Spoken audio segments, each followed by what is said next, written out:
Қайырлы күн достар, баршаңызға. Бүгін сіздермен мампара сорпасын дайындайтын боламыз. Өте дәмді, тойымды сорпалардың бірі. Жасап көруге кеңес етемін. Менімен бірге видеоның соңына дейін қараңыздар. Егер арнама тіркелмеген болсаңыз, тіркеліп қоңыраушаны басып кетіңіздер. Қазанымызға майымызды құйып, қыздырып аламыз.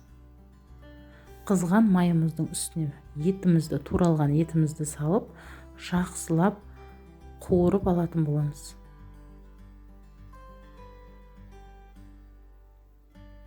Үш 4 минут жақсылап қуырылған еттің үстіне пиязымызды, осылай 4 бұрышты туралған пиязымызды салып, тағы да қуырып алатын боламыз. 2 минуттай.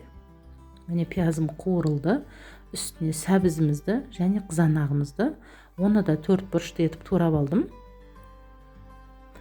Барлығын тағы да 2 минуттай қуыратын боламыз. Үстіне кішкене сарымсақ салдым.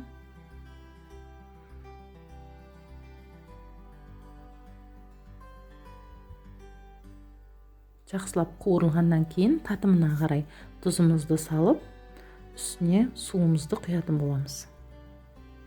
Мен 2 литрдей су құйдым.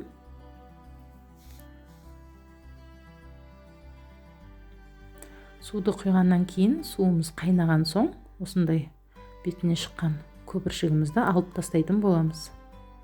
Содан соң бетін жауып 15-20 минут қайнатамыз.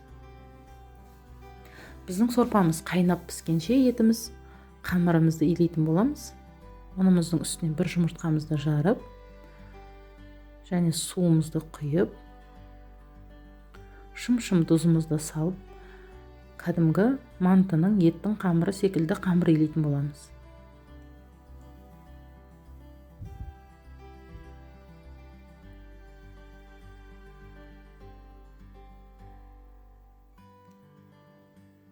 Мінекей кішкентай ғана қамыр шықты. Қамырымыз тынығып болған соң, қамырымызды жаятын боламыз. Қамырды өте жұқа қылып жаймаймыз. Кішкене қалыңдау етіп жаятын боламыз. Барлығын осы видеода көрсетілгендей етіп, мампараның қамырындай турап 4 бұрышты етіп кесіп алатын боламыз.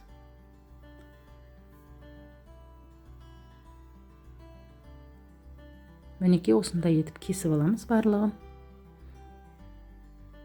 Біздің қайнаған 20 минут қайнаған сорпамыздың үстіне картошкамызды салып, тағы да 7 минуттай қайнататын боламыз.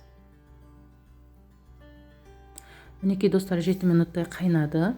Енді үстіне мампарамыздың қамырымызды салып, жақсылап араластырып, тағы да 6-7 минут қайнататын боламыз.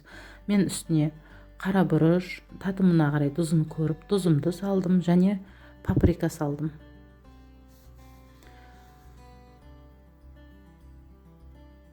Жақсылап қайнап, бетін жаппай қайнататын боламыз достар. Ескере кетейін. Қайнап қамырымыз піскеннен соң 7-8 минуттан кейін үстіне аскөгімізді салып, отымыздың астын сөндіріп, бетін жауып 10 минутқа тынықтырып қоямыз. Мінекей достар, менің сорпам дайын болды. Мампара сорпасы өте дәмді болып шықты. Жасап көріңіздер. Сіздермен бірге болған Жанар Баймұрат. Астарыңыз дәмді болсын. Сау болыңыздар. Егер арнама тіркелмеген болсаңыздар, арнама тіркелуді ұмытпаңыздар.